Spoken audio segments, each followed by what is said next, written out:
Percy and Annabeth in the latest episode of the Percy Jackson series,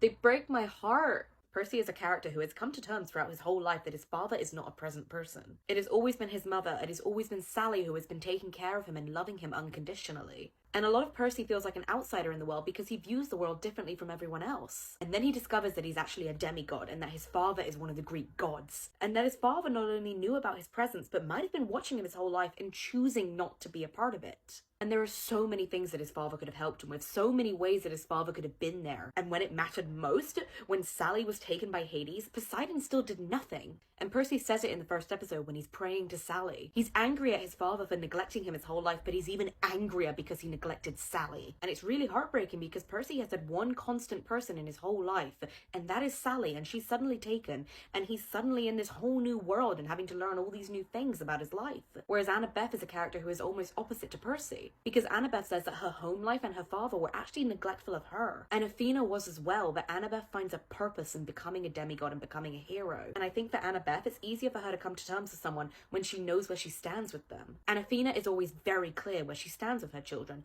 If her children disobey her, she will retaliate. And this love is conditional and it's finite, but it's got a set of rules that you can follow. Whereas for Annabeth, she might not have ever had an answer as to why her father didn't care for her the way he should have. And it mirrors something that Annabeth says to Percy on the train. She is a person who is very used to having to earn someone's respect and someone's love. Whereas Percy has been raised by a mother whose love was unconditionally given. And so these are two characters who don't really understand each other but find comfort in each other. Because Percy has just been tossed into a whole new world where he doesn't really understand how anything works or what he's meant to do or how he's meant to act. And he's also been told that one of his friends will betray him. And so he is constantly confused and constantly unsure of where he stands with people. But with Annabeth, she has always been incredibly open and incredibly clear about where Percy stands with her.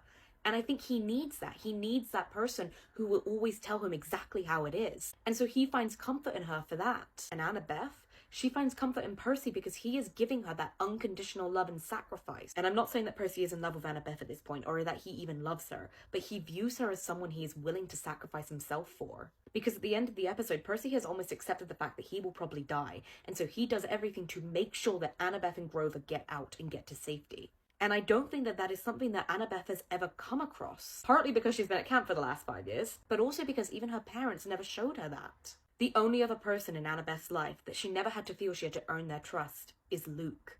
And I think it's just such a cruel twist of irony that the episode ends with them going into Athena's temple and being chased by the monsters because Athena is mad at Annabeth for sending Medusa's head to Olympus. So she lets them nearly get killed by monsters. And it is only when Percy is falling from the sky to his probable death from Athena's temple that Poseidon reaches out and saves him. And a part of me truly believes deep down that Athena would never have saved Annabeth. But at least Percy and Annabeth have each other.